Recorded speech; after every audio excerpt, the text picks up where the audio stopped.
Ladies and gentlemen, children of all ages, boys and girls, welcome to the No Bangers Sports Card Podcast, episode number 15. I know that because it's written up here on the top of the backstage.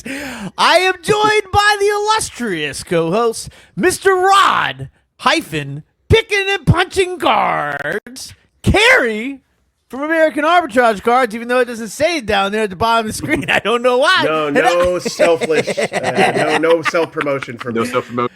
And I am Tim from Over the Years Sports, and I am self-promoting myself, as well as www.dibnitcards.com. Well, we're all here. Nice. Every week I look forward to your introduction. I'm trying to do a little something different. Yeah, it's just whatever comes out of my veins at the time. I mean, at some point in time, we're going to run out. I mean, there's only so many ways I'll you never can do run this. out. You're never going to run out. All right. I'm the Clip that. Energizer Bunny of podcast intros. We got Cary here. Cary looks like he's half asleep, but don't worry, guys.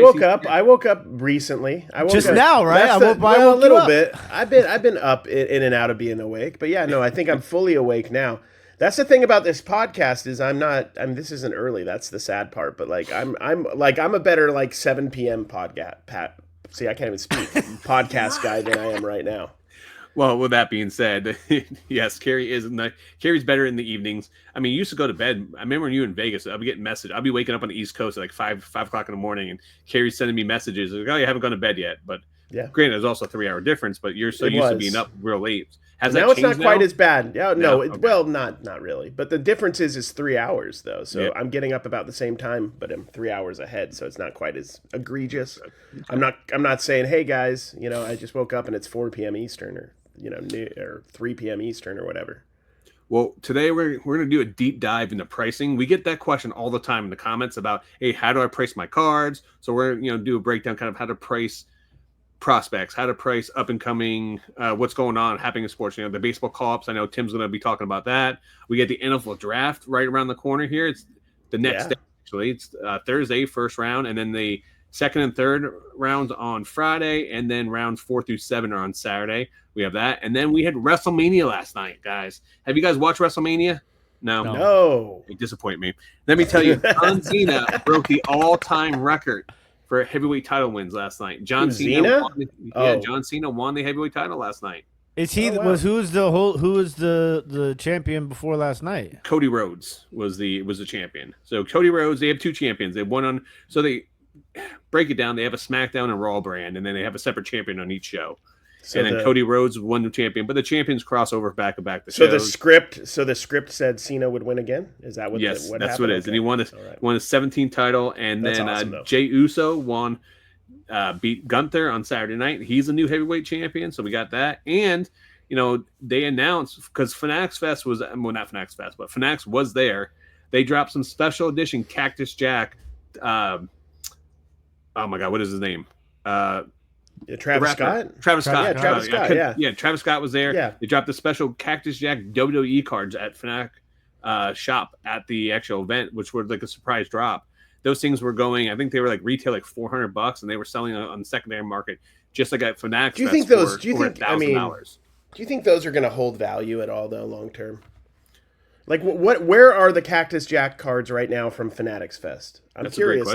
They are limited, so they might hold. I mean, I'm not one to care if they hold value or not because I'm flipping them the second I get them. But will we ever see some in a $5, maybe a $10 box? Is that possible? That's a good question. I guess it really depends on what your definition of long term is too, right? Are we talking 20 years? Or are we talking 20 years. 5 years? Well, 5, 20 years, 10 years. Let's do 15 as well. Go ahead. So I just pulled up the last sale from the 2024 Fanatics Fest. The Cactus Jack cards was $1,182. That was on March 2nd, and that was actually auction. What was it? Was it sealed? graded? That was sealed. Sealed. Brand box. New sealed. Oh wow. Yeah. So the boxes are crazy, but I'm wondering about the cards because so many of these boxes, I think about that all the time, or maybe just now. Let's just be honest. But I'm thinking about it right now. A lot of those boxes, let's say 2018-19 Prism basketball, right? There were so much as a box, but if you actually Like the cards inside, 99% of them are worthless. They're not worth much at all unless you get a Luka Doncic. And the Luka or the Trey, I guess, has to be like a parallel or an auto, really, for you to even touch what the box is worth. It's interesting. It's all you're basically the value's coming off this very small percentage chance that you could get a gem. It's interesting. It's interesting you brought that up because I kind of started thinking about this a little bit when we bought the V Friends, right? Like I wish I could get more into investing in sealed wax, right? But like it's tough at this point now because it's cost so much money for hobby boxes, right? Yeah. Like, and then it's like, okay, well, you can is the real play investing in sealed retail boxes? But like, how many of those retail boxes are going to be on the market? But how many of them do people actually rip? Because you see it all the time. People would post pictures on Instagram and Twitter and stuff like that of like 1,000 mega boxes, and we're going downtown hunting, right? Yeah. But first, let me just say this really fast because we kind of let this one slip through the cracks, and somebody brought it to my attention, right? Why is nobody talking about the cards that it says Uptowns? It doesn't say Uptown. It says Uptowns. Yeah, it's more than one town. But who says Plural. we're going Uptowns? They do. They say we're going uptown or we're going downtown. Allegedly the same AI that made all their backgrounds, probably. Yeah. So I think that's something that's everybody's kind of just like, they're not really thinking about it, right? But like, is it not stupid? It's incredibly stupid, right? Uptowns. Also with the box, like you're saying you would love to get into like investing in the boxes. To me, I mean, I'd love to talk to somebody who actually is doing that, because for every home run, right? Like if you're investing in more than one thing. It's very unlikely you just picked the 3 best things ever and that's all you spent money on and you got lucky and you made a ton, right? So if you have 20 boxes of 18, 19 Prism, do you also have, 20 boxes of 21, 22 Prism that are probably less valuable than what they were initially? So I mean, like it seems like it's 6s for the most part. Unless you're buying maybe just particular boxes that have already established themselves years ago, and you hope those go up over time. So, because think about like this, like 2020 NFL draft class, right?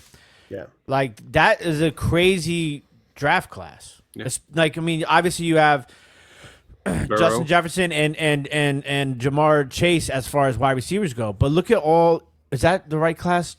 Jamar Chase is the year after. Excuse me. But like you have some wide receivers in that class, right? But like think about the quarterbacks alone: Jordan Love, Jalen Hurts, Tua Tagovailoa, Joe Burrow, Justin Herbert. Like that is those are 5 established quarterbacks. You forgot Jake Fromm. Yeah, Jake Fromm and Jacob Eason, and there's a whole bunch of guys in there. But like those are 5 guys who have all gotten second contracts. Yeah. Right. So like, which is. I mean, that's kind of like how you tell the tale on a quarterback outside of like the obvious reasons. But if you're a quarterback and you're getting a second major contract after your rookie deal, then you've established yourself as a quarterback in the NFL, right? That's so fair. Like I bought a ton of 20. This is when I first got back into hobby, and this is stuff that like I learned the hard way. Like, right? Like I cleared the shelves of 2020 Chronicles. Cleared the shelf, Chronicles draft picks. I mean, I bought hundreds of boxes.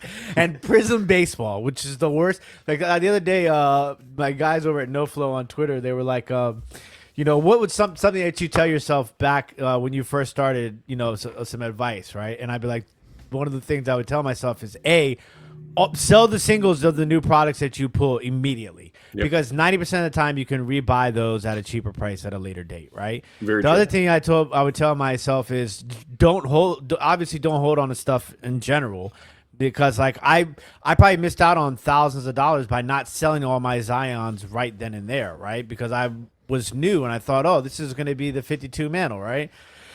And then it was like, don't clear the shelves. Your Chronicle Zion was going to be the 52 mantle. What was going on in the hobby in 2020 to make us think that? Because you weren't the only one. We have the option to mute his microphone, right? Just let you know this, Cary. Right now, we can just mute his microphone for making. But no, these are the things that we had to learn the hard way, right? And then don't buy clear the shelves of 2020 Prism baseball. Worst thing you can possibly do. The hobby really fell in that era. What is it? I was watching something on TikTok about this yesterday. The hot streak fallacy. It's like if somebody is hitting really well, you assume they're going to continue to hit well. Yeah.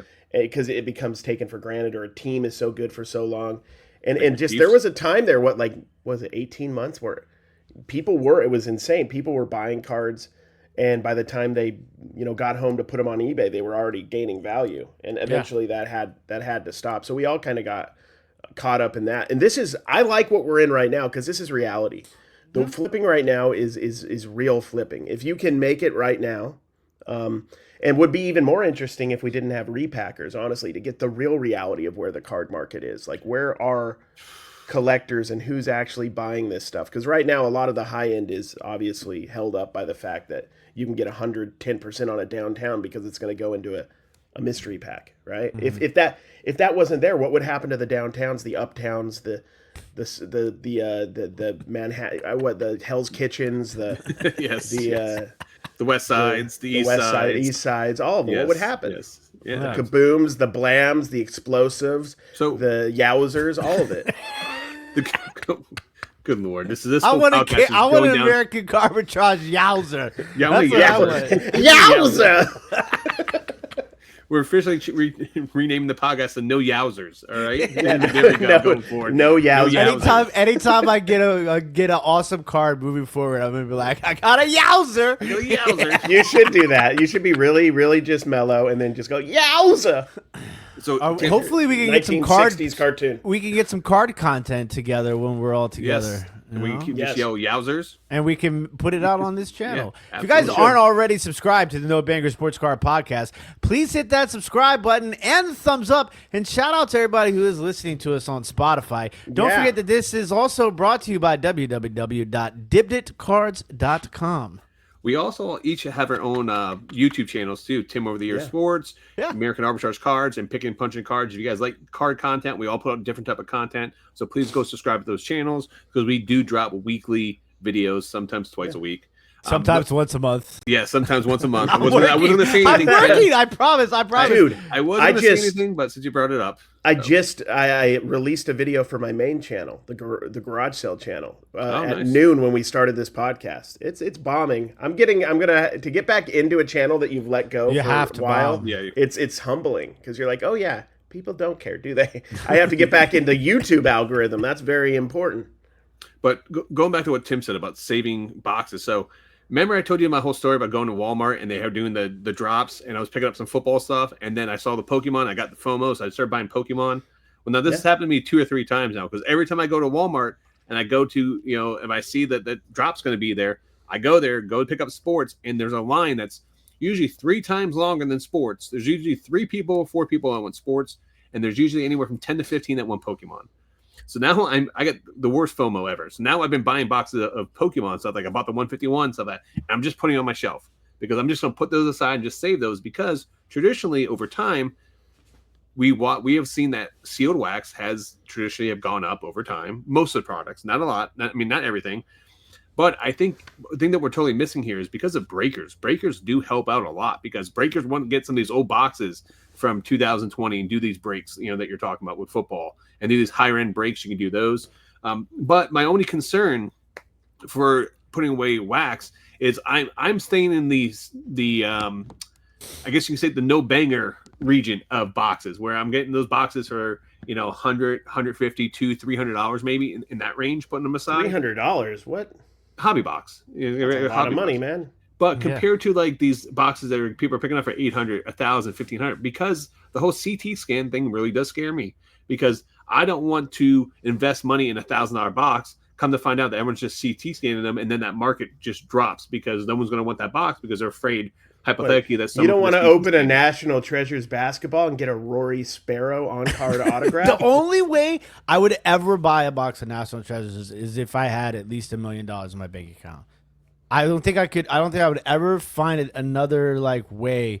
I mean, maybe if the three of us split one, maybe. I don't even think I would do it if my content made enough to pay for the box. I would do it. Yeah. But I wouldn't do it otherwise. Yeah, or else it's just I mean, like waste of Prism money. Hobby. Like, who's buying a box of Prism Hobby? Like it's $1,000, right, for Prism Football Hobby box? More than that, I think. Isn't it like I could have swore I saw them for over $1,000, $1,200, $1,500 at one point. They could have dropped. They could have come back down to reality. Honestly, who? I mean, there's a few people obviously buying them, but mostly breakers are buying that up, right, and then parsing it out to, spots, right? I mean, a few people might buy it, obviously, but it doesn't seem like it would be a hot seller beyond breakers. That's the reason why the boxes are so high, because of breakers. If it wasn't for breaker, we wouldn't have a Dutch oven, but Dutch auction. I feel like on Panini and stuff like that. We might we might get a Dutch oven. We yes, can't. We cannot confirm or deny if that will happen. but Dutch auction is because of that. Yes. But going back to what we were talking about earlier, though, about the WrestleMania thing, one of the things, though, they're dropping those WrestleMania patches now, all those cards, and then they also talk about the Monday Night Football, not Monday Night Football, geez, Raw and SmackDown. They're going to be doing, anyone who makes a debut in those new shows, they're going to be putting a patch on them, do debut patches. So me and Tim were talking before, as you were waking up this morning at 12 o'clock, we were talking before you came on here about going forward. Do you think Topps is going to do this with all their licensing? And could we see this in like Marvel movies? Could we see this in Star Wars movies going forward, where they put patches on like the uniforms during the movie, and then they're going to have like a one-on-one patch? What are your thoughts on that, Tim? I mean, yeah, of course they're going to do it. If they're already putting patches on, I don't even know where they're going to put a patch on a wrestling uniform. Like, I can tell you where. I guess.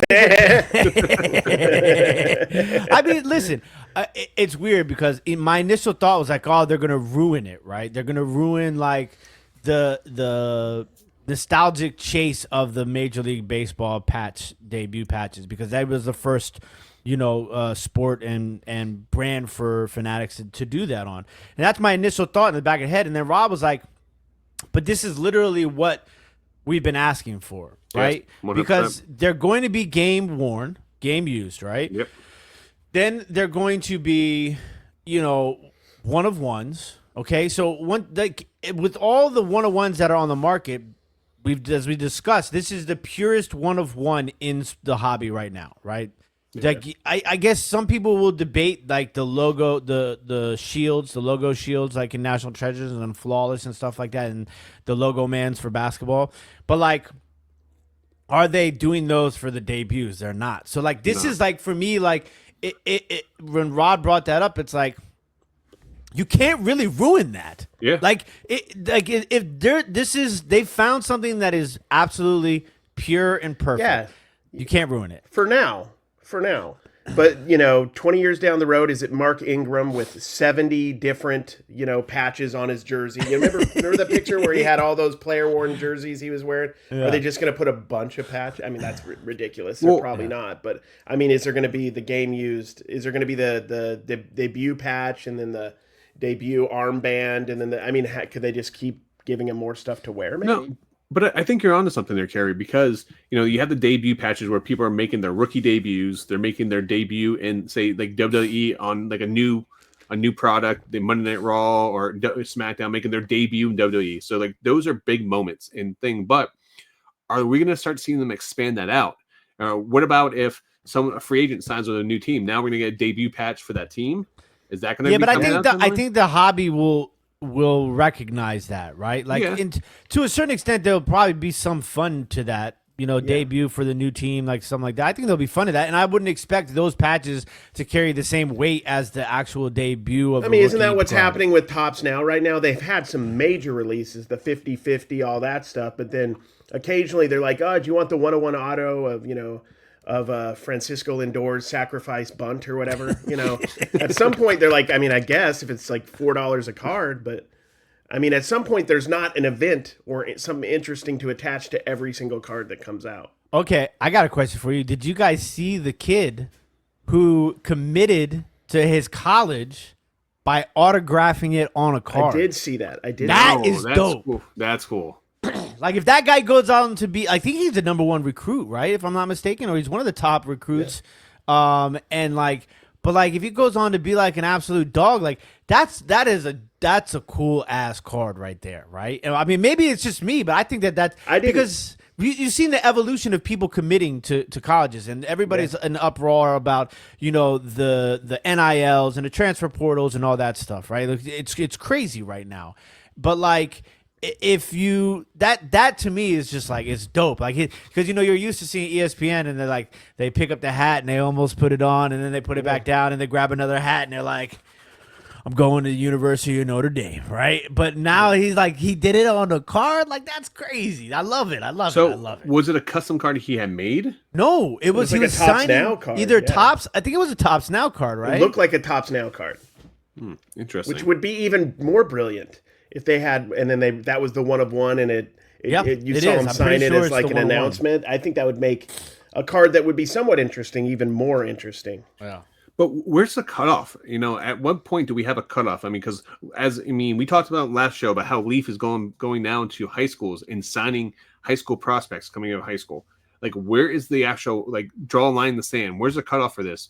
Because what happens is if Fanatics comes in, starts not only signing college people, they start signing high school players now. Now what do? Go to the middle school level? Like, at what point? Like, I mean, dead serious. Like, where I know is the you cutoff? are. Because like college football recruits are looking at people in middle school right now because the program of that school and stuff like that. The cutoff is where interest ends. So if there is interest in a hyped up 8th grader and legally you can sign them to a contract with the parents' permission or whatever, they'll probably do it.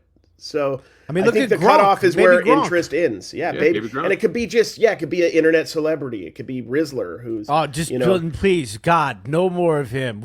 Can we as a collective hobby just X out the Rizzler from anything related to the hobby? He's having fun. He's having fun, kid. Man. He's not. Yeah.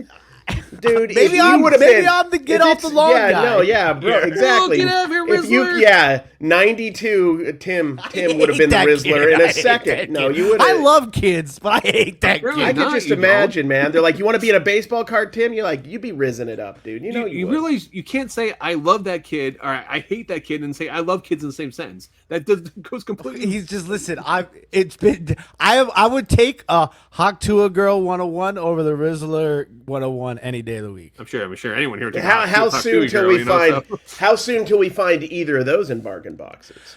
I would listen. Hopefully the Rizzler sooner rather than later, but So I want to know this. I want this commitment from you. When you see the Rizzler autograph, a $20 autograph in the bargain box, $2, you're going to pass it up out of commitment to your opinion about not liking the Rizzler, correct? No. Hell no! I'm buying it and flipping it. There's nothing. Okay. There's no better feeling. Wow. There's no better feeling than making money off of somebody that you hate. Unless it's somebody who's destroying the world. That's the title of the podcast right there. I love it. I love making money with people I hate. Well, speaking about money, today we're going to do a deep dive on pricing, guys, and kind of how to price these markets. I mean, we mentioned a little bit earlier about the whole Travis Scott stuff here. No, we got another 25 minutes before we get into the topic. It's only minute 23, man. Shout out to that guy who commented on the last week that was podcast. Awesome. It was like, it's true. This only took 47 minutes. Okay, before we get into pricing, we have two things we're going to talk about that actually will relate to pricing before we get into pricing. Okay, so first, I just want to put this out there because you guys know I do all sports, right? But baseball, I'm going to say this right now. Baseball is the most profitable sport for flipping in sports cards, hands down. I don't care what anybody else says. It is the most profitable sport to flip in the hobby is baseball because there's so much more value, A. B, it's so much more obtainable, and C, so many times you can get a card for cheap that will boom way faster and way more percentage than any other sport. For example, Kyron Paris, off to a fantastic start right now. I got his Topps Chrome rookie card in a $1 box 2 months ago, right before the season started. It was $2. I just sold it for $60, right? Nice, dude. Was it 2 weeks auto or? Auto. Topps Chrome nice. Rookie card auto base. No parallel, no nothing. $60 they're going for right now, okay? Then you take a guy. The big thing is the call. I sold a Kyron recently too, and I overpaid for it because I was hyped up about Kyron, and I still made about $8 profit. Yeah, because he's hyped up. Tyler Soderstrom, Cary. Yes. Cary, me and Cary did a live. We did a live this week, and I brought up the Tyler Soderstrom statistics. And I sold the cards. Cary was like, "Oh yeah, I got some Tyler Soderstrom." Yeah, dude, he throws up 3 Tyler Soderstroms. They start going. We were going back to back Tyler Soderstroms. I was prepared, minutes. dude. That's been my thing this year, man. I've been really, really, really into trying to keep track of all the baseball because I maybe I haven't been able to articulate it like you just did, but I just feel similar to what you're saying. And now we could be wrong, of course, but I feel like there's just like when somebody pops in baseball, they pop. And if you're paying attention, baseball is so deep too. It's deeper than football, where most of the values in quarterbacks, a little bit in offense, occasionally in defense. Despite of what some people say, there are some money in some defensive players. But baseball is just so much wider. Like if you're paying attention to the Angels, teams historically that have not been good in the last 10, 15 years, the A's. If you're paying attention to who's getting called up, there's so many opportunities. And people can't keep up with the bargain boxes. It's the bottom of the barrel for most stores and most card show people. So they're not going through and searching to get all their Chirons out of there or whatever. They're cool with you finding the deals typically too.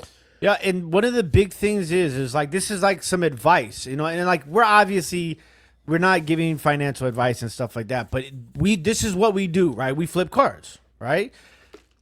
You have to pay attention to the call-ups. Okay, so like we're going to talk about the draft here in a second, and then we're going to talk about overall comping and how much we hate it, right? But when it comes to baseball, you have to pay attention to when people get called up.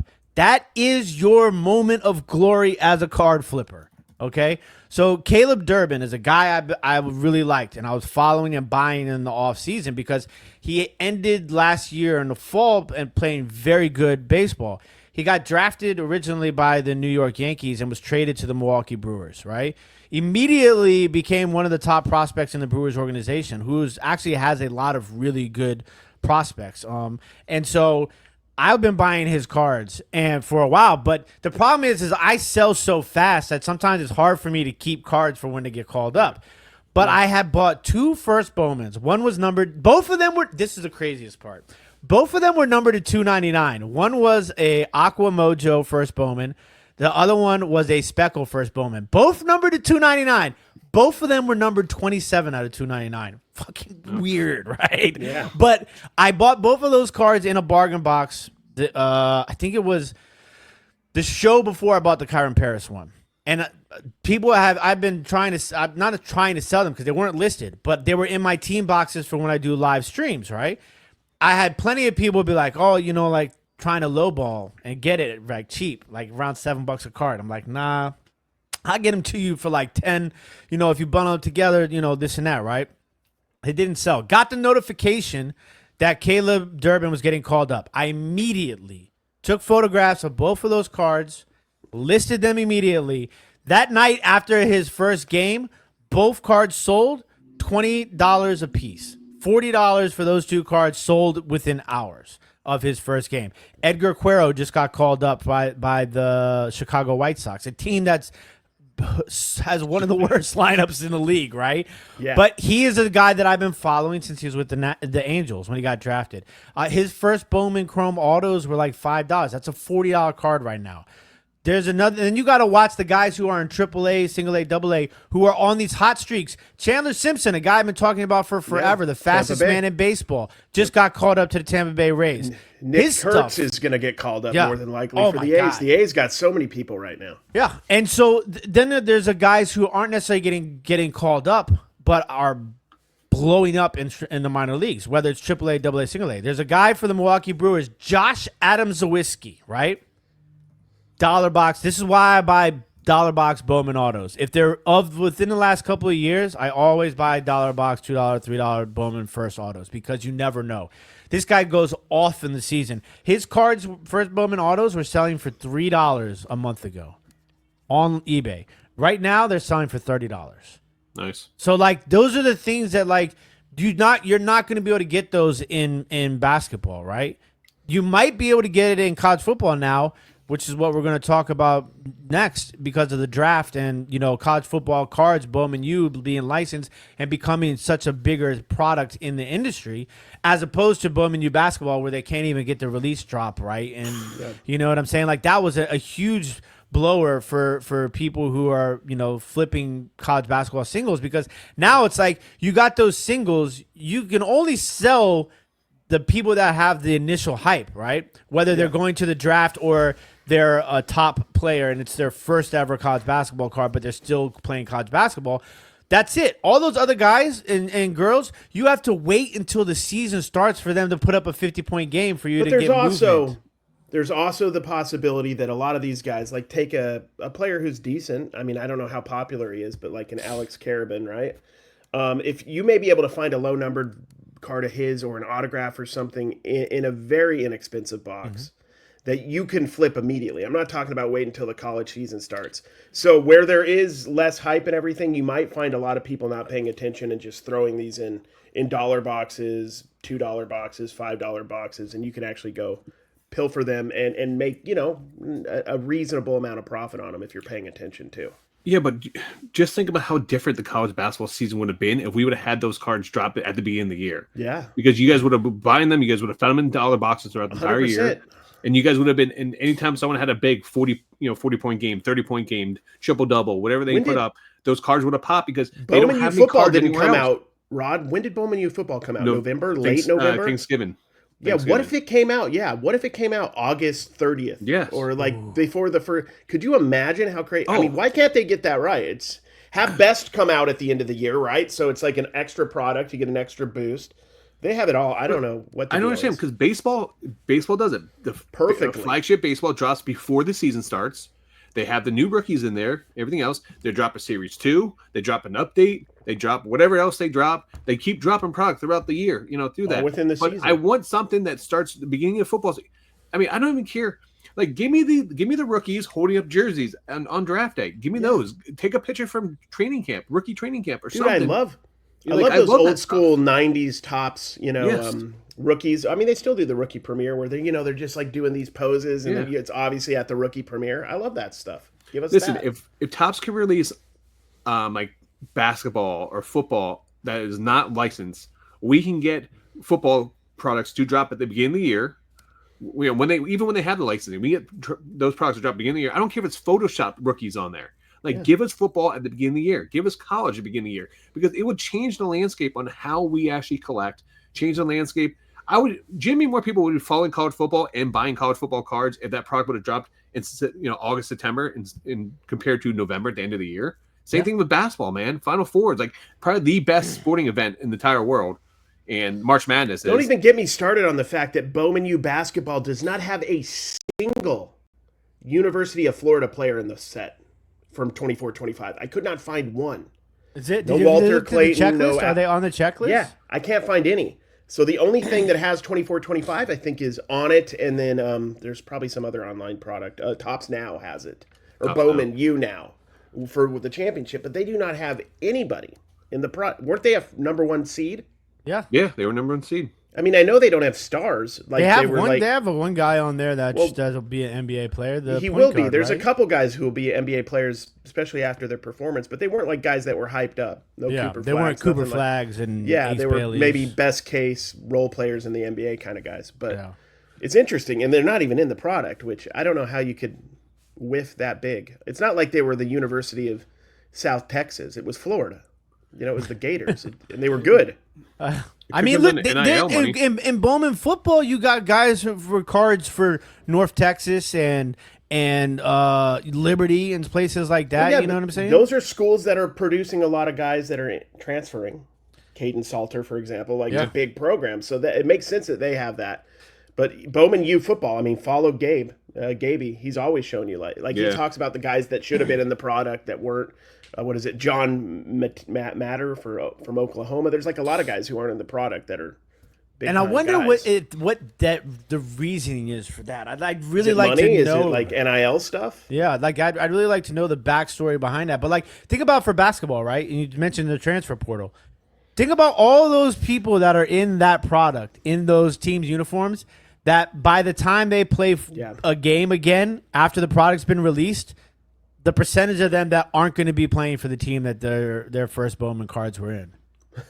Imagine getting a first Bowman of a guy But then you get that card in your hand, and by the time you have that card in your hand, he never plays a game for that team. There are going to be guys that they latch onto in freshman year that will have a card for 4 straight years in Bowman U that will probably be on 4 different teams. Seriously, yes, I think it's already happened like with 3 teams. It's going to happen. There was 3 players I think in the Final Four this year that were in the Final Four for multiple teams beforehand. Yeah.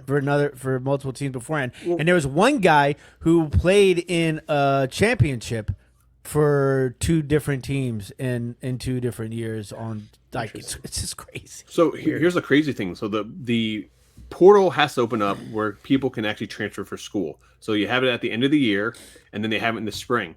So the portal was open during the middle of March Madness. So while these coaches are trying to coach these players to do this, players are actually entering the portal as they're playing on these games. You know what I mean? Which is crazy, absolutely crazy. So and then you have a guy like the coach from the University of Maryland who literally takes over the whole hype of the Maryland Terrapins and them making a run in the tournament because he's in the middle of negotiating a new deal to leave for Villanova, and it's now you as soon as that happens, now it opens the floodgates. Everybody transfers from Maryland because the coach is gone. It's crazy. As much as annoying as it is that players are leaving from team to team, personally, I'm for it. I don't love that they're moving, but at least these, especially the college kids, are getting paid. You know, a lot of these guys get injured during college. They're making money for teams historically, right? And then they're getting nothing in return. So a lot of these, I don't blame any of them for moving for more money. Not at all. Even if they, have maybe a fail like Nico or something. Who knows what he ended up getting paid at UCLA? But I don't blame him at all. If I'm not mistaken, it wasn't Nico that was actually requesting. It was his representatives, his family, because he originally threatened to. I guess his representatives threatened to have him sit out during the NFL or the college football playoffs or whatever, or right before the bowl season because he wanted more money and stuff like that. So, but the thing is if you transfer the portal, you can't transfer to another SEC team. So that's where a lot of the big money is going to be.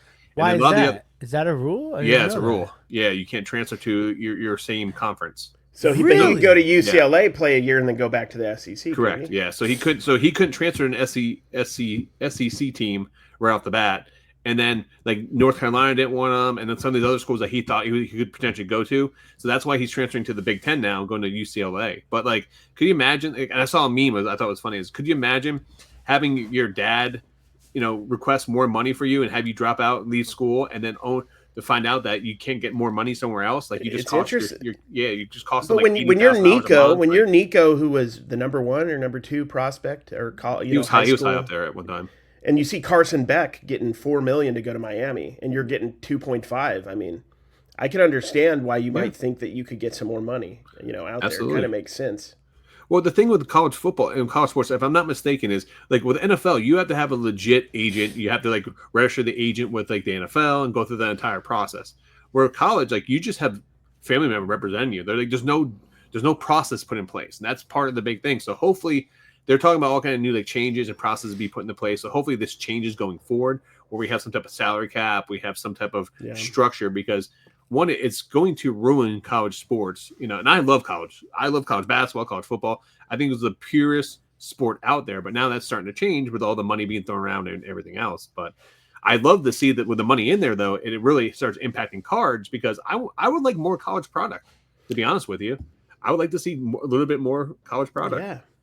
So what are you doing with your cards? We have the draft tomorrow. What's your game plan, guys? Sell. I'm actually. And then I'm going to do a little bit more selling also. So I'm gonna watch a couple of my buddies. I'm actually bring my laptop with me, and as the players, I have a bunch of college stuff up there now. But as the players get drafted, I'm gonna go back into those listings and add the team to that they're being drafted to. Yes, that's smart. I think that might help. You know what I mean? Especially if hey, Steelers, boom, look for that. I would make sure you have all your your Jackson Darts and all your quarterbacks listed. Organize your boxes. Yeah, organize your boxes. Sorry, I'm interrupting. Me. Of prospects, especially if you know some mock drafts and you see these guys seem like they're going to be first rounders ish, second rounders. Just get them ready. Post them. Even the low end stuff. If you're down, especially if you have lots, get rid of them. But So you guys have for people who don't know, like you have a very strategic process you can do with this, because day one is only round one is on Thursday, round 2 or 3 are on Friday, and then on Saturdays round 4 through 7. So like you have chances, like if this player's not drafted this day, like you can get that stuff ready on Friday throughout the day when the draft starts. Like that player that should have been drafted first round, get those cards up because he's going right away. People are gonna start searching for those things. So I can see. Are you gonna list it day by day, or are you just like?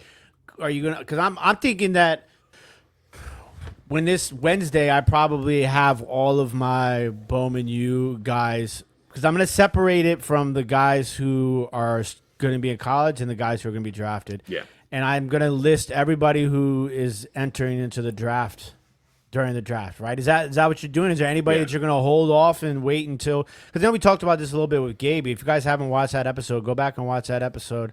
And also, don't forget to join www.dibditcards.com. We do have an entire college section dedicated to players in their college uniform, so it's a good opportunity to find some deals in there.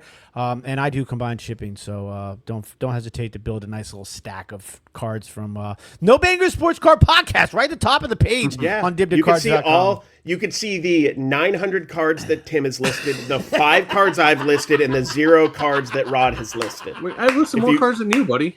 Have you listed stuff in our No Bangers? Yeah. What? Is it just the scoundrel ones that you keep putting up there? He's got a whole solo auto in there. I got some stuff in there, buddy. I feel bad. Not bad enough to say I'm sorry, but I feel a little bad. Well, you should. Yeah, you're going to hell, so it's fair. It's fair. So I'm thinking I'm going to list all my cards on Wednesday night of everybody who's eligible for the draft. I would say this too. You guys can start listening. I mean, you're listening to this on Wednesday, so it's the day. But I mean, I'm probably going to start listing them before that. And if it's somebody I believe in, maybe I'll add a little cushion so that I can adjust, if that makes sense.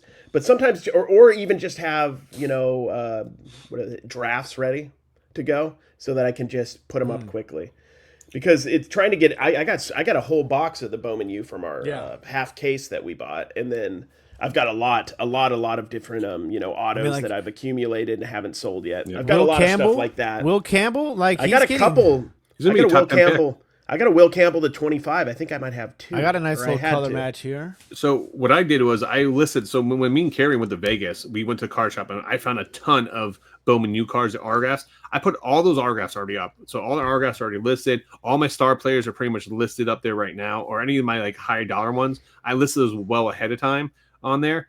I'm going to go through and some of the lower dollar ones to get ready going. Like for example, like I might have a couple Matthew Goldens that might be numbered. The money might be worth $2 or $3. I might just start putting those in lots, like a Matthew Golden lot of like 3-4 cards, and just list it up for $10 or $15. That's not a bad idea. Differentiate yourself when people are trying to maximize each individual card, but you're in there giving value. You'll move your cards fast that way. That's one thing. And then I'm not listing anybody who's still in college. So anyone who's in college, I'm waiting to break before the college football season to get those out there. But that's pretty much what I've been doing. So I've got all my autographs are pretty much up already, because I figured that's what people are going to want, those cheap autographs. So since we're almost at the time where we actually talk about what the title and the thumbnail says, I'm going to transition this. So Gary's face. I'm going to do the. I keep freezing. I'm sorry, guys. I don't know. What's going on. You didn't freeze on our end. You're crystal clear, buddy. Okay, I think I'm going to list everything a little bit above comps. Look at you. Congratulations. Pricing. Okay. Because you know what? I don't believe in your comps. I hate your comps. I don't want to hear you talk about your comps. But I think that's a good thing to talk about. We're going to talk about comps. We're going to talk about pricing. I feel like comps are one of the biggest crutches in all of sports cards for people. It's just the dependence. Here, you want a hot take? The dependence people have on the last comp of a card. Mm-hmm. It does not really tell the whole story of what a card's value is at any given moment. There's so much more nuance to it, and we'll get into that. But yeah, I think it's a crutch for a lot of people.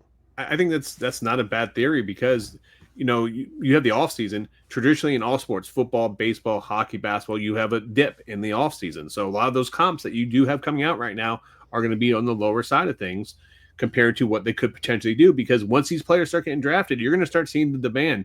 Like for example, if the Steelers take a QB, like if Steelers take Shedeur Sanders or Jackson Dart or whoever they take at QB, because they definitely need a QB, you're going to see a major influx of those cards being sold off there, and they're going to be selling for a higher price because for supply versus demand, compared to like if the Giants take a QB or if Jacksonville would take one. I'm not saying Jacksonville would take a QB, but I'm just saying it depends on the market and the team. I think that's going to also have a big impact on comps. But Tim, so give us a theory. Why are you listing what's your thought process behind that? Well, because I think that initially this is what happens, and this is I like this because it's a correlation between everything that we kind of been talking about with baseball and the draft and and comping and pricing and stuff like that. Because generally what happens is if somebody does something big, right? I've done this before. I don't know if you guys have, but a majority of people do. They'll go in, they'll type the player's name in, and whether if they want to go to the level of auto or numbered or just put their name in, right? Then they'll go from the lowest price to highest price in the search. And you'll start to see all the lowest priced cards of that player go off the board, right? Yep. So eventually the lowest price is going to be higher than what the lowest price was when you listed your card. So what I'm trying to do is I'm trying to be the first card after the initial wave, right? Yeah. So let's say this Matthew Golden Teal Lava is a $2 card right now, right? On eBay. Everybody is listed at $2. All those, as soon as he gets drafted, all those $2 cards are going to be gone. Then the next wave of cards there might not even be like a $3 wave, or if there is, that $3 will go with the $2 wave.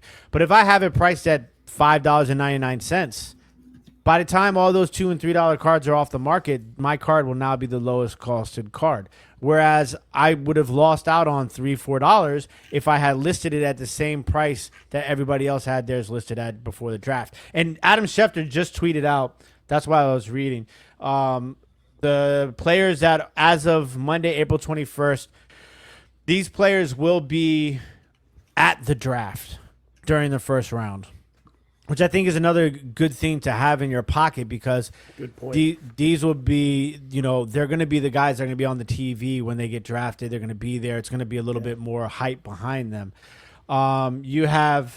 This is the list as of right now. This is good info. Tyler Booker, guard out of Alabama. Jahad Campbell, linebacker out of Alabama. Will Campbell, tackle out of LSU. Abdul Carter. Does Abdul Carter have a Bowman card? He does not. He has on it. He has on it. Yeah. No. I mean, he is the next. They're comparing him to Mika Pierce. Like, how did they miss on Abdul Carter? That's another thing I don't understand. Like, I don't know. I don't get it. Imagine having an Abdul Carter on an autograph right now, though. Yeah, seriously.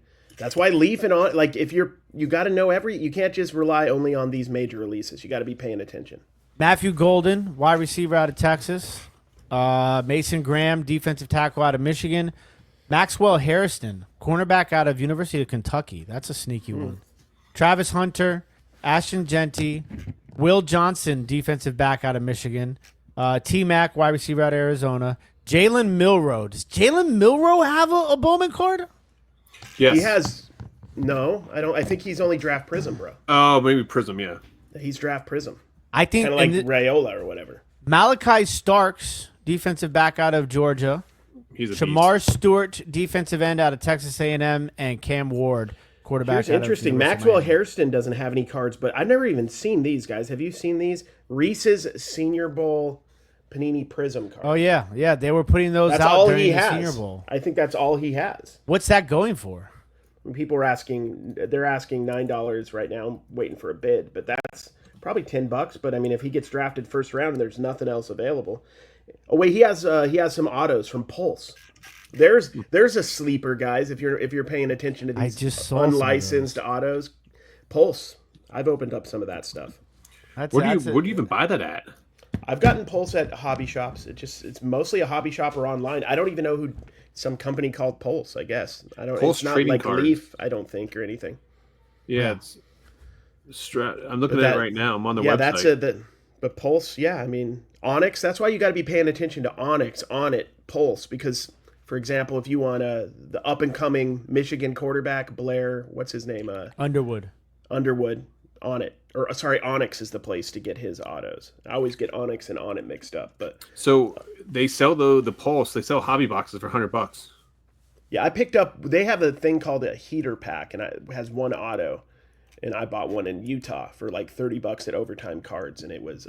I did not get a heater. We'll put it that way. I got like. You did not get a Yowza. Yeah, I did. No Yowza. I spent $30 on like a UNC tight end who I've never heard of, Kamari something. But I got his card now. I think I sold it in an auction for $4 or $5. So I'm looking right now at the heaters. It's called the Heat Seekers. That's what Heat it's called. Seekers, yes. Yeah. So right now you're still seeking that heat. I'm seeking the heat, man. But here's the thing: in the 2024 edition of football, they had Travis Hunter. No, they have real guys in there. That's why it's a fun product. They had McMillan in there. They had Nico. They had Carson Beck, and they had Drew Aller. Like that's a solid line. That lineup's better than what Bowman put out this year. Yeah, and that's the thing. Like, people sleep. I don't know, man. I've talked about it many times. I don't mind unlicensed necessarily. I mean, Bowman U is ideal, but in a lot of cases, the value is in the unlicensed. You can get.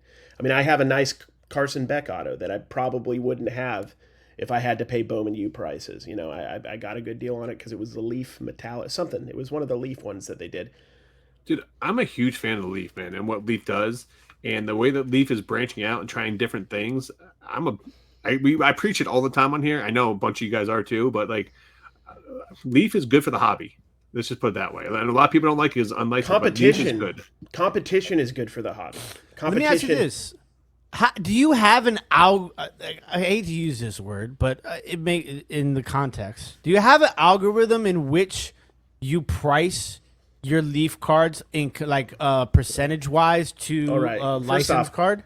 Calm down, Steve Jobs. I have no idea what you just said. I don't know what any of those words were.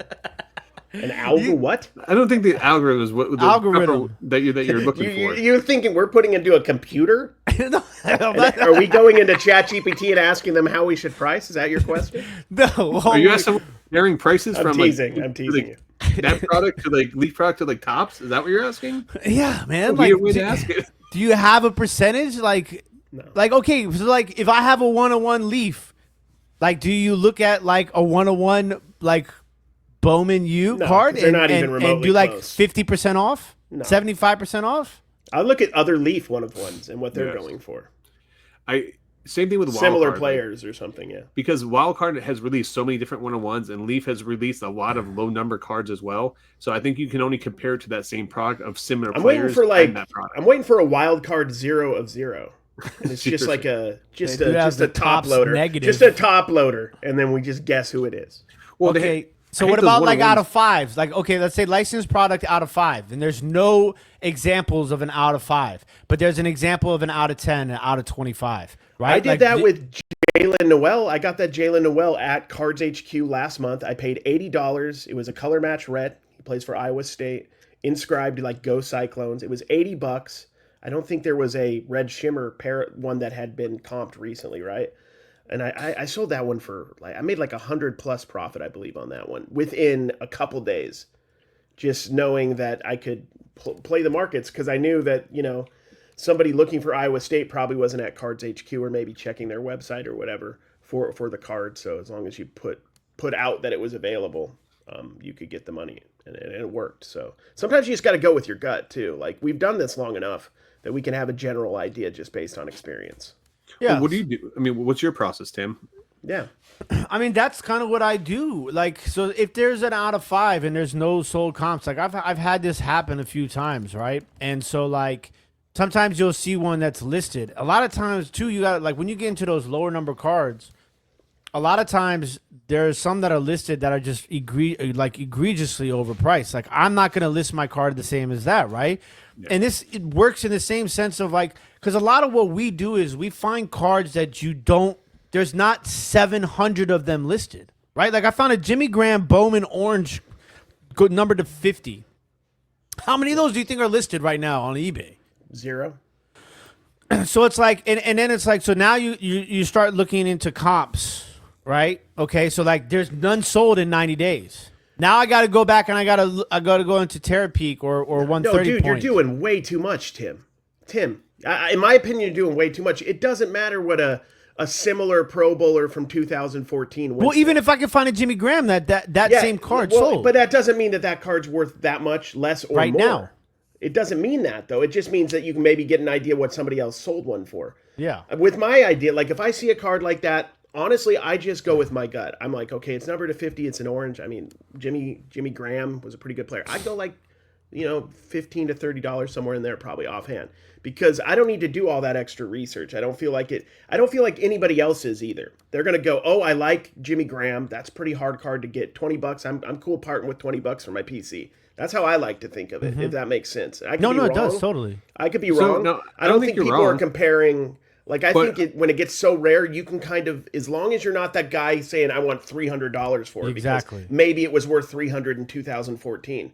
As long as you're not the crazy guy and you're being reasonable, like, you got to think of a price where somebody is going to snap by it because they're a Jimmy Graham. That's or what my Saints goal is. Guy yes, or exactly. a Seahawk guy but or whatever. I see what Tim's coming and I see where you're coming. So I try to do a hybrid approach where I kind of want to get a baseline. Like if I can see what another Jimmy Graham potentially going for, I'm like, okay, well, his market's, because sometimes you may look and like, oh crap, I didn't realize this card was going for that much money or something like that. Or I thought this card was going for that much money. It is selling for $2. Yeah, what are we doing here, market? Side, you know what I mean? Like, so I think that the little base of research right beforehand just kind of gives you a general idea. But then you can also go with your gut and be like, hey, you know what? Someone paid $20 for this.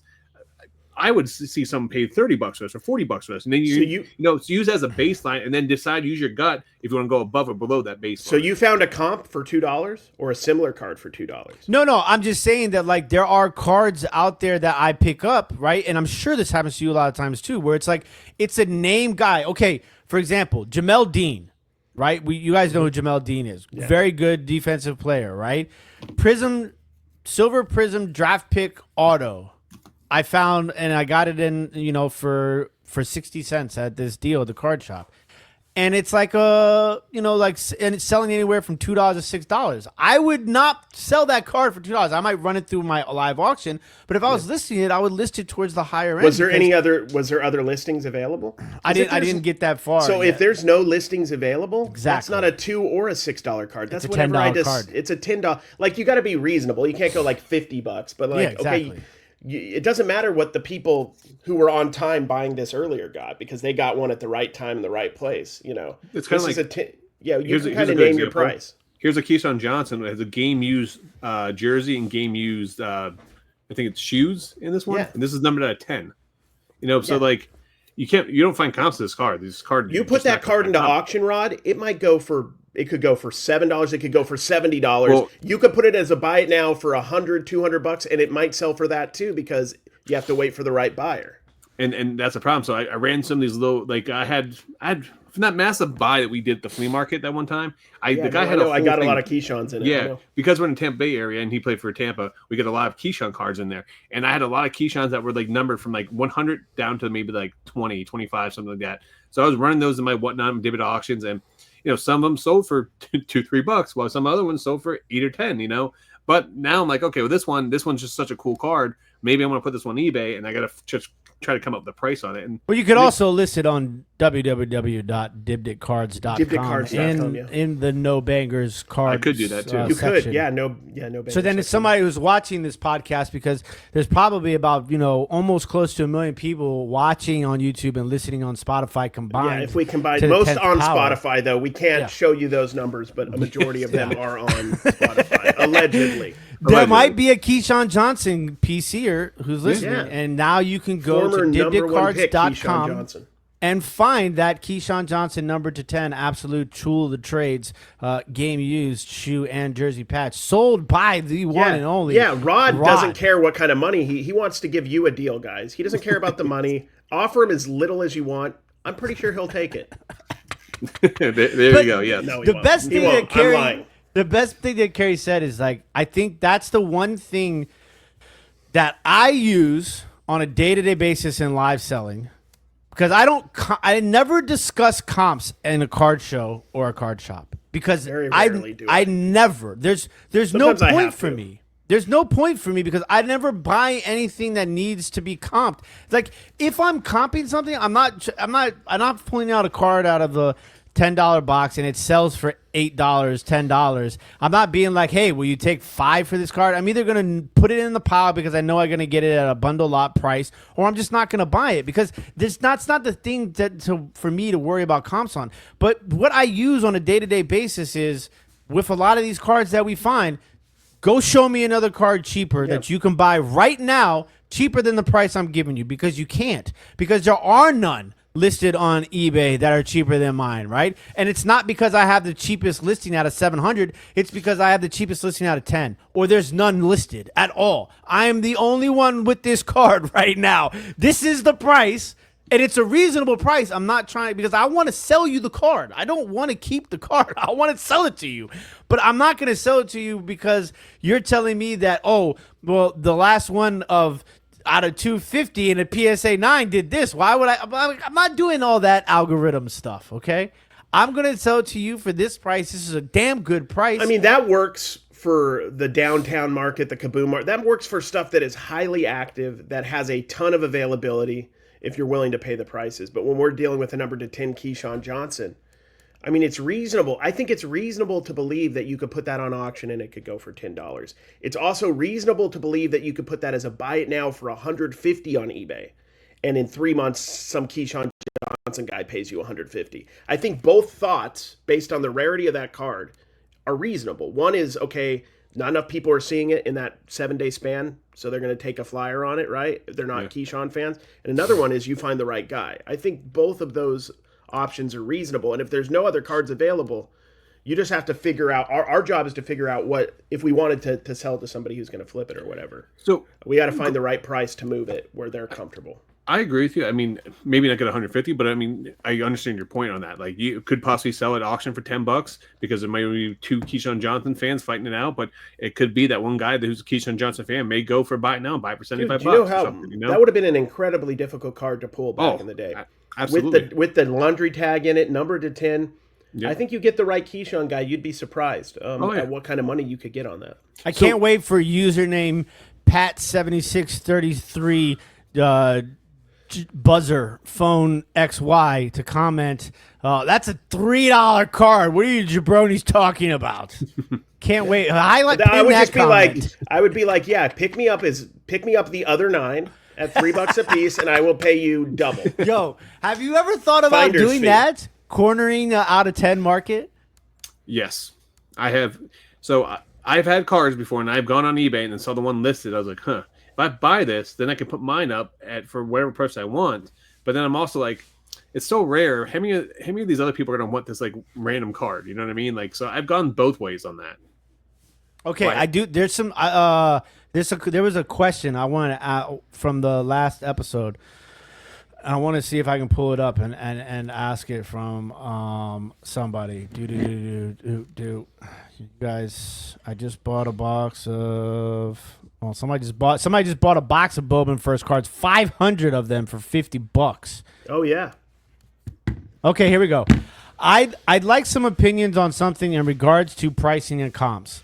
I have a newly released banger that I listed way above expected value because none have sold. There is one in auction with a price raising higher than expected, and only a couple of other listed for similar price to mine for buy it now.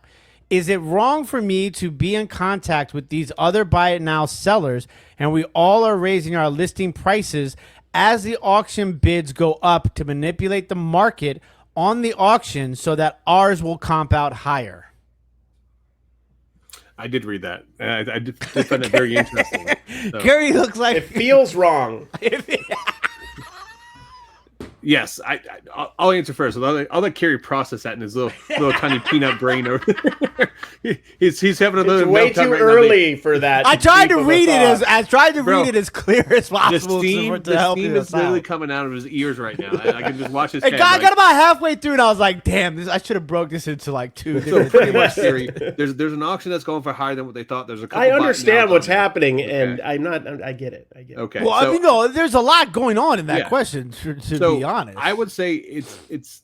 I'm 3 steps ahead of you guys, but also 4 steps behind. I would say morally, it's not right to contact the other ones who try to manipulate the market. Anytime you're trying to manipulate a market, when you use the term manipulate a market, that's a red flag for me right there. Yeah. You shouldn't be manipulating any market. Now, do you want to you're going to try to work with those people to raise the prices on there. And if you did that with every single card that you had, you're just wasting so much more time with stuff. Like, just let the market find more cards that is. You can flip. Yeah, absolutely. So. I think, yes, it's a red flag. You should not be in cohorts with anybody else because that's a slippery slope you don't want to go down, right? You might end up on like Boston Trade Card Hunter. Or, Boston Card Hunter. He's going to get you. Dude, the FBI has investigated multiple people for that same thing, manipulating card prices in the market. Yeah, but I think you can achieve your goal here without, doing anything shady. Personally, when you have to remember, like when you find a card like that, and you might not be able to do this immediately, but if you find a banger, right, to the extent where you're in a situation like this, before you list the card, you should see how many other ones are listed and at what stage, buy it now, and auction price. Because I have been in a situation like that before where there's been a card going on auction, and I waited for that card to end before I listed mine because that can go two separate ways. Maybe that auction ends higher than all those buy it nows, and then the person doesn't pay. Yep. Right? Now you've wasted all of your time and efforts trying to raise the buy it now market price to match that of an auction price that didn't even go through. Yeah, but why are you even doing that? Like, did you overpay for the card to begin with? Or are you trying to get out of just buy cheaper and make more money? Well, get better at what you're doing. Find the deals. The key word he's saying there, that the card's going for more money than what he originally expected. So I think he bought in for a lot lower than what that card's going for. Or he pulled it. Maybe he pulled it. He got in a break. I would say this is a point where, the famous saying is, hogs get slaughtered, pigs get fat. Like, if you're trying to be greedy and get every single cent out of it, for me, I would literally watch that auction. I would literally end my buy it now or relist the item right around what the auction price was, and maybe even undercut the other people. So I'll be the lowest one. So people that watch that auction ends, boom, they go search for that card, and the cheapest one they find is mine, and I sell my card right away. Because in this hobby, what we want to do is we want to keep the cash flow coming in over and over again. You don't want to be inventory rich and cash flow poor. So for me, I'm trying to sell these cards as soon as possible so I can get that money to reinvest. Yeah, and then I think you gotta look at it like this: like how many sales are made with sports cards that aren't documented? A lot. Like for your comps. Yeah. It's like you go to a card show and you try to show somebody the last sold comp on eBay or whatever some of those apps people are using. Because like I heard, the other day I was at a card show and I heard somebody say, "What do you use for your comps?"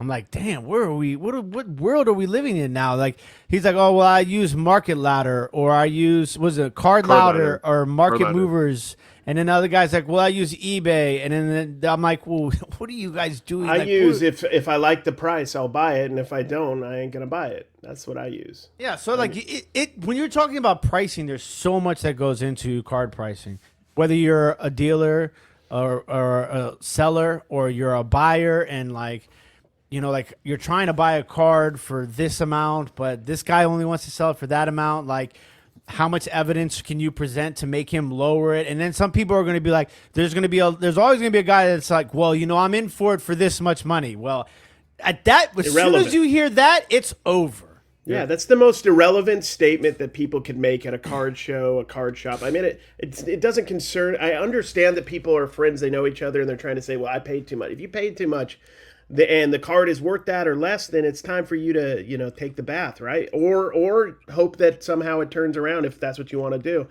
But ultimately, the only thing that matters in cards for flipping, right, is that you buy a card for less than you sell it for, right? That's ultimately our only goal, is to flip at a profit. Now, if you want to hold and hope you can make more profit, there are so many cards in bargain bins right now where people did exactly that. They held 1952 Topps Zion Williamson. Exactly. They held wanting to get the top dollar on that Zion base prism, and now you can get it for $5. But I also $2. I also respect though when the dealer's being honest with me. Like, if he's working on me on different stuff, and he's like, "Hey man, I spent X amount of dollars on this one." He's letting me know, say, "Hey, I don't want to take a loss or any lower in this card." Yeah, he could just say like, No, you're right on that. It's context. You're making out a deal, and he's like, I can't give you a deal on this because of that. That's fine, I think.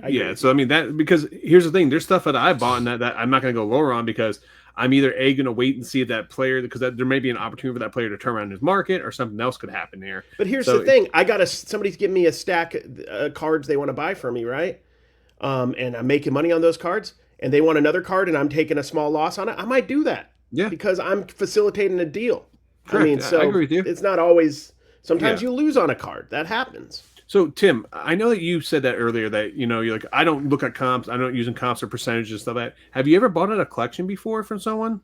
Like more like higher end cards? The only time I've ever bought a large amount, it wasn't necessarily a collection, but I bought out some bargain boxes at a card show before.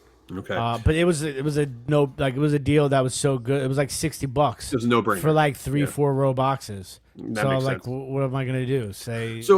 Okay, so let's play devil's advocate here. If I came up to you and say, "Hey Tim, I have this 3,000 count box. Maybe there's 100 slabs in here, or something like that. Hey, you want to have an opportunity to buy it?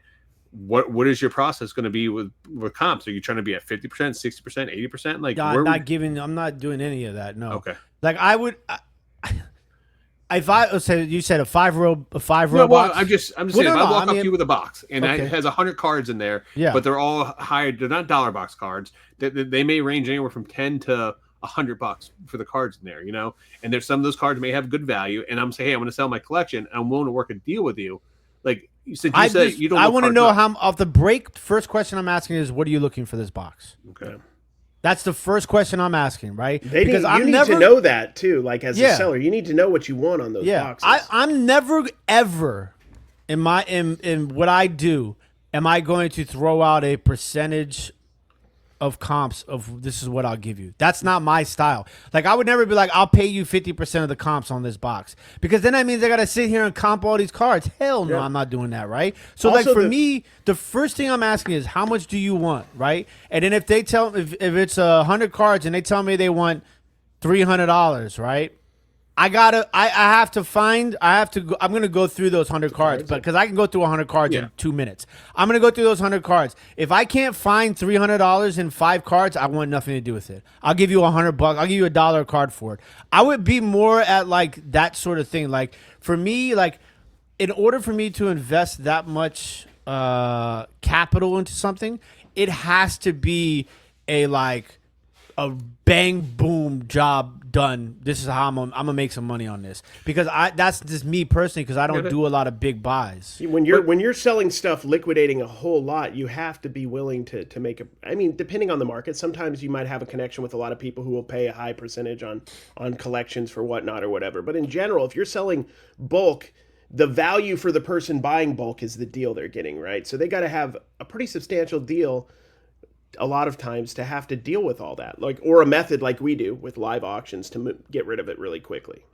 So that's the problem. That's one of the downsides of repackers. Now people are expecting people to buy bulk higher percentage comps because of repackers, when that's not what I'm going to do at all. So the reason I asked that question is over the weekend or last week, I did a private pick. Now there was Pokemon cards in there, but I got like video games. I got like Monster. I got a bunch of like retail arbitrage stuff. Everything was brand new, so I knew what I was walking into. Stuff that, but the guy, we had an agreement me getting there that I was going to pay anywhere from 30 to 50% based on whatever the items were.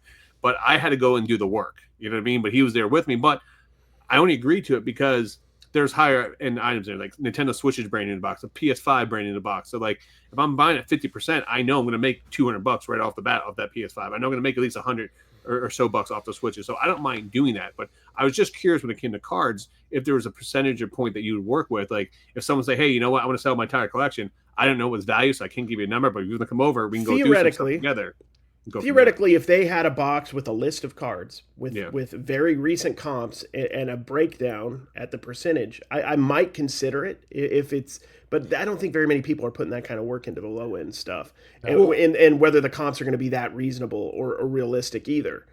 So yeah, I'd rather just say exactly what Tim did. Because I can't. What's your price? I'll look at it. I'll eyeball it. See if I can do it. Yeah, because I can't buy something based on what somebody else sold it for. I have to buy something based on what I can sell it for now. Correct. That's there you go. That's the big very difference. important, man. That's very. A lot of people miss that. Like, what can you get for it now? What's your method of selling? I guess if you're selling on eBay only, maybe you can realistically get the last eBay comp, maybe. But the market might have changed. That could have been 3 weeks ago. Yeah. Right after the NBA Finals, and now it's the middle, of the off season, and people aren't interested. There's a lot of nuance to it.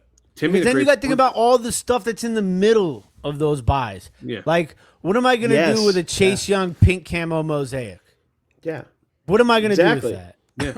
So, and you guys probably get this on your videos because we dig through bargain boxes. We go, I'm at flea markets, I go to garage sales, I've got sports car shows, but we're dealing with mostly lower end stuff. So there's times where I go to like a flea market and I'm buying like binders and stuff, and there's like low end Jordans, there's Kobe's, there's like Peyton Manning's, Tom Brady's, like stuff in there, but nothing's more than going for $2, $3. People are like, oh, you're buying all this junk, you're buying so much junk. I'm like, no, but I'm buying in volume. So yes, this stuff may be lower end to those guys out there, but because I know my market where I can sell this in a live auction, and I know I can sell those cards for $2, $3, $4 every minute I'm selling those cards. So it is profitable for us to buy those lower end stuff. I'm sure you guys get that comment in your videos too, but you made a great point, is because we know our market where we're going to sell those items for. So I don't mind buying stuff that people may think it's junk, because I know if I put that on put it on debit cards, that Ken Griffey Jr. is going to get me $2, that Michael Jordan's going to get me $3. Where that person that might buy it, they may pay 50 cents for it because that's all they can get in their local area for it. But we have a built-in marketplace where we can, dump those off or sell those cards. Arbitrage. And arbitrage is nuanced. Like, there's different markets. It could be because obviously some cards you can get more on if you sold them, buy it now on eBay or wherever, than you could selling them on Dibdit cards or whatnot, or that what you could get locally at a flea market. There's levels to what you can get based on where you're selling it at. I mean, I got a lot of people, like I made a point of that in my last YouTube video for cards, was I'm not paying eBay prices for these cards, because it was more of a, just like we negotiated and got a deal done. But you're not going to get eBay prices if you're on the side of a road in Florida for random boxes from the 90s, because guess what? There's not millions of potential eyeballs on them. There's a couple pickers like us, and maybe you run into a monster Power Ranger collector that'll pay you top dollar. Maybe it's possible, but realistically, if you want top dollar, you got to have the market with the most eyeballs. So yeah, take a minute and go on Facebook Marketplace and look and see like some of those listings. Like, it sounds great, right? 2,500 cards, $1,000, and I'm like, that's less than $1 a card, but there's going to be 700 cards in there that I couldn't sell for $1. So it's like, you have to make it make sense. Whether you're pricing to buy, pricing to sell, figuring out a price, on how I'm buying. It's just like you. There's a lot of people selling cards on Facebook Marketplace, just wasting their time. You know what I mean? 1,000%. That don't understand the cards. That's the worst part too. They don't even understand what they have. That's the worst part. I mean, if it was $2,500 and it was reasonable, but maybe you just can't get it because it's not eBay, right? But it's $2,500 for 1991 Fleer cards or whatever, and you're like, I don't know where you came up with. Like, they made up a price out of thin air. the wrong way of making up a price. Yeah, exactly. Not the Cary way of making up a price. Yeah, they're expecting a miracle. They're literally like, it's like I was at the citywide yard sale this weekend in Berryville, Virginia, and I saw Princess Diana Beanie Baby. Oh yeah, was it the one with the correct type of beads and everything? I did. It had a $20 price tag on it. Ooh, steal! Did it have the protector for the tag? It was in a case, a plastic case. Perfect. Oh my god! So it's like, that's the sort of stuff that you. They're not gonna. Yeah, that's somebody's retirement. You got to be careful, dude. Someone's retirement. Jeez, man. Well, speaking of this weekend, did you find any cards, Tim, on the flea market, the townwide sale? Oh yeah, I found a couple binders of 91 Fleer baseball. Did you buy them? Nice. That I flicked through and left behind. No, I didn't find any sports cards on that trip. But I did stop at a sports card shop. And that video should hopefully come out soon. So yeah, but hopefully we have some more luck. If you guys don't know, this brings up a very good point. Oh yes. No, it doesn't. No, it's okay. No, it doesn't. Yeah. I didn't feel like it did, but I was going. Did you just with have a whole conversation with yourself about a good point that you just brought up? Like, did that just really happened? Like, yeah. We went through the whole journey with him. Because I was thinking about, I was going to tell people that the three of us are going to be together here in, what is that? A couple weeks. 10 days, 10, 11 days. Yep, So I was like, how are we going to record the podcast if we're all on the road? And then I remembered that it's actually, we'll podcast will come out when we're all together. Yeah. Yes. No, this is very true. Yeah. Yes, we will be together when the podcast comes out. The miracle of modern technology. Yes, you can pre-record. You can yes. What about you, Cary? How was your weekend, man? Did you pick up anything at the card shows? You'd be proud of me, man. I was like one of the first guys to an 8 a.m. yard sale on Saturday that had sports cards. So I ended up getting I spent like $140 on a mixed lot of some, game used mat cards. I probably made a mistake on this, but I actually have like several graded cards I'm going to run this week. Nothing high end, but nice. I got like a 1965 Roberto Clemente Hank Aaron, but it was like a PSA 2. So it was for the price I paid, I probably overpaid, but still I thought it was cool. But even better. So that was a fun little, this will be in my card video, which should be out by now. But even better, so we went to that early, and then we just hit that wall of garbage garage sale after garbage garage sale after garbage garage sale. But the last one of the day, I walked in, and this guy had like a 1994 Jerry Rice, 75th anniversary jersey, beat up but cool, and had a hat. I'm like, maybe I'll get a couple things for Dibbed It Threads. And then he had an old helmet that was cool, and I'm like, how much for these? And he's all like, do you want the Joe Montana poster too? And I'm like, Joe Montana poster. And I went like literally around the bend there because it was at an angle, and it was an autographed, like, it's actually, if you can, sorry, it's a mess here, but it's right here, that Joe Montana poster. Autographed with the JSA authentication and everything. And I'm like, yeah. I mean, I thought he was going to ask like $100 or something. He's like $30 for everything. For everything. The auto poster, the jersey, the hat, and the helmet. And the helmet is authentic 80s, like old school. I don't even, like, it's something I might get autographed. I don't know what to do with that exactly. But I'm so confused. You're telling me that in that bundle of stuff, you acquired that's what, a 16, that's like a 20 16 by 20, 30, 16 by 40? It might be. Yeah, it's huge. Framed autographed Joe Montana with the JSA COA? With the JSA. It's got the sticker at the bottom. The JSA sticker. So yeah. For $30. That's got to be like a $200-$300 piece, no? Probably. And it was $30. He said he got it, like, I guess he's a flipper or something. He got it a while back or something. Because we're like, awesome. In the video, I'm like, are you a 49ers fan? He's like, no, I'm a Browns fan. And then I looked up, and he had like some Cleveland Browns decor on the side of his house. I'm like, okay, I see it. So I guess maybe he's just getting rid of it because it was bad luck. Maybe he's a Bernie Kosar guy, and he's sick of Joe Montana being at his house or something. But I mean, that was insane. I mean, that was like, that's what I love about garage sales, about getting out there and actually doing some sourcing that's a little different for a lot of the people who do sports cards that watch us. There's just so much out there. And that's what doing what we do, being pickers, educates us on, is there's so much abundance out there of stuff, and people don't necessarily want it anymore. The value to him is probably like, oh man, I don't have to, put that in the corner of my garage for another 20 years. I'm going to get that out of my house. So yeah, $30, whatever, I don't care. So he's happy. And then I'm going to make some money, and then somebody's going to get a collection piece, hopefully. So I hit up a yard sale and I hit up a sports card show this weekend. So the yard sale I went to advertised sports cards. So when I got there, he had a bunch of binders of stuff, but it was a lot of early 90s, but it was like basketball. So but in the binders, but here's the thing, in the binders, I mean, there's probably 300-400 cards, like the big thick ones. But what they would do is there'd be a Jordan in the whole set of say Flair 91 or something like that.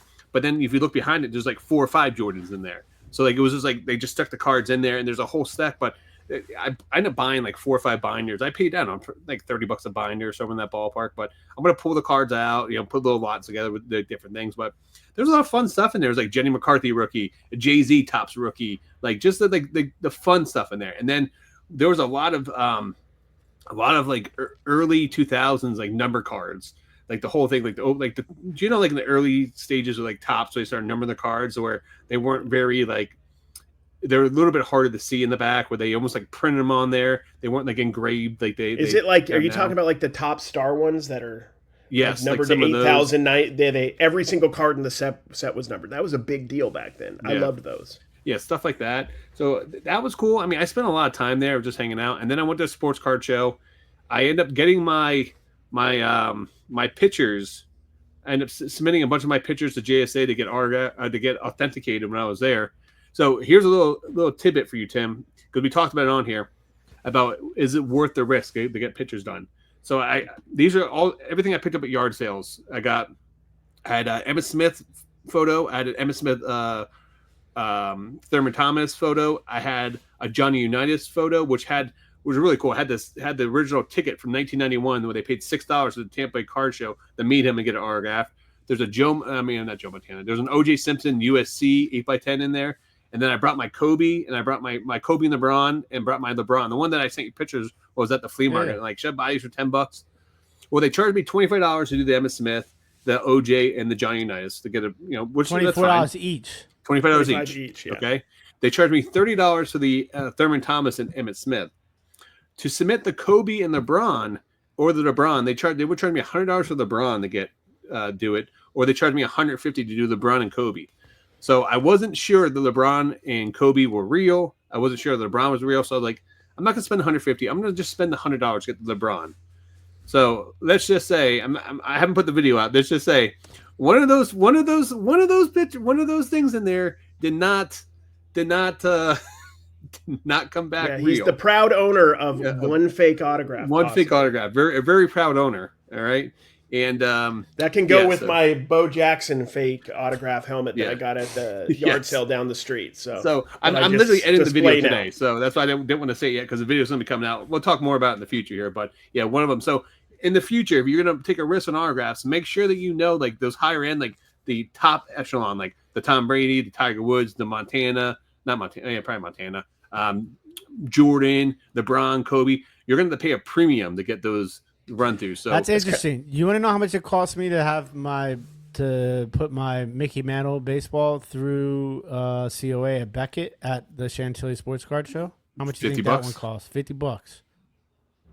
That's crazy to me that would cost $50 on a baseball, and it would cost $150 for a pitcher, LeBron and Kobe. Yeah, and here's the interesting thing: when it comes to like all the 8x10s here, they said they'll give me the certificate on the spot. They'll put the sticker on. Yeah. But LeBron, they have to send a letter. So if it's real or if it's fake, they have to send you a letter explaining that it's real or fake, which I still, to this day, I don't understand why that process is like that. Yeah. That's so weird. I would have to talk more. I should actually talk more to the rep when I was there, but I will say it is a pretty cool experience getting there, dropping off. But I will say, if you guys plan on doing it at a card show, get there early and do it. Because I dropped mine off like after going yard sale in the middle of the card show. It was like a 3-hour wait. So I was committed to 3 hours because they won't hold your products overnight either. If you do yard sales like us, though, I mean, like I've had, pretty good luck. I've had the one comeback fake, and then everything else I've done. Like I also got a collection of comic books in Nebraska when we were going cross country a year and a half ago. And I got a Mike Eastman, I think, is one of the artists for Ninja Turtles. Yep. I got the auto, and he drew Donatello or Leonardo, who knows. As long as it's not, Michelangelo, he's the lamest. But he drew one. I don't know. I already said Donatello. He is actually the lamest. But he's like the nerd, and then exactly. Leonardo's the leader. I took it in, dude. Exactly. I'm Raph, obviously. I took it into JSA in Vegas when I was there, and it was authenticated. So they'll do comic books. They'll do all sorts of stuff. It could be valuable if you're out picking and you buy something at the right price, and it's worth a risk. Cool. CGC acquired JSA. So did they? JSA, so CGC actually has it, and they have it set up where they're going to start authenticating the comic books. When you send the books and magazines into them, they can do that on the spot there now too, not just witness signatures. Because for the longest time, CGC had to have a representative at the show, and you can never submit them any comic books or any magazines to get authenticated for the autograph. They wouldn't do it. Now they would do it because they acquired JSA. So anytime that you had a comic book, you had to get authenticated. You had to go through the signature. You had to go through Beckett to get it done. But even me, like I had a Stan Lee one I talked about before, where I sent it in. They came back. They couldn't authenticate it.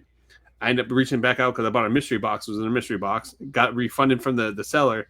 They resubmitted it back to Beckett, and it came back authenticated the second time around. So like you just never know. So, one thing I do know?